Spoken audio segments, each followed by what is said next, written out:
What if Donald Trump was recruited by the KGB? Trump was cultivated as a Russian asset for over 40 years. He proved willing to parrot anti-Western propaganda. He was actually celebrated in Moscow. These revelations come from an ex-KGB major. Yuri Shvets was posted to Washington by the Soviet Union in the 1980s. He was a key source for American compromat. The book, by journalist Craig Unger, was published in 2021. It explores Trump's backstory, including his relationship with Jeffrey Epstein. Shvets, who has lived in the U.S. since 1993, said, "This is an example where people were recruited when they were just students, and then they rose to important positions. Something like that was happening with Trump." Trump first appeared on the Russians' radar in 1977. That was the year he married Czech model Ivana Zelničková. Trump became the target of a spying operation. It was overseen by Czechoslovakia's intelligence service and the KGB. 3 years later, Trump opened his first big property development. It was the Grand Hyatt New York Hotel near Grand Central Station.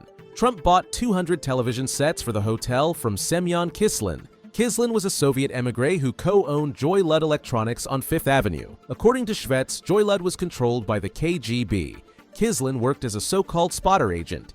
He identified Trump, a young businessman on the rise, as a potential asset. In 1987, Trump and Ivana visited Moscow and Leningrad. Shvets said he was fed KGB talking points and flattered by KGB operatives. They floated the idea that he should go into politics. For the KGB, it was a charm offensive. They had collected a lot of information on his personality, so they knew who he was personally. The feeling was that he was extremely vulnerable intellectually and psychologically, and he was prone to flattery. This is what they exploited. They played the game as if they were immensely impressed by his personality and believed this is the guy who should be the president of the United States one day. It is people like him who could change the world. They fed him these so-called active measure sound bites, and it happened. So it was a big achievement for the KGB active measures at the time. Soon after he returned to the U.S., Trump began considering it. He wanted to run for the Republican nomination for president. He even held a campaign rally in Portsmouth, New Hampshire. On September 1st, he took out a full-page advert in 3 major newspapers. "There's nothing wrong with America's foreign defense policy that a little backbone can't cure." The ad offered some highly unorthodox opinions. It accused America's ally Japan of exploiting the U.S. It expressed skepticism about U.S. participation in NATO.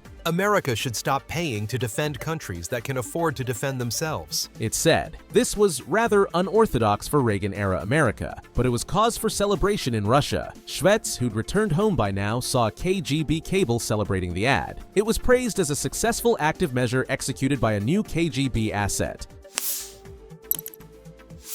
It was unprecedented. I am pretty well familiar with KGB active measures starting in the early 70s and 80s, and then afterwards with Russia active measures. And I haven't heard anything like that or anything similar until Trump became the president of this country, because it was just silly. It was hard to believe that somebody would publish it under his name and that it will impress real serious people in the West, but it did, and finally this guy became the president.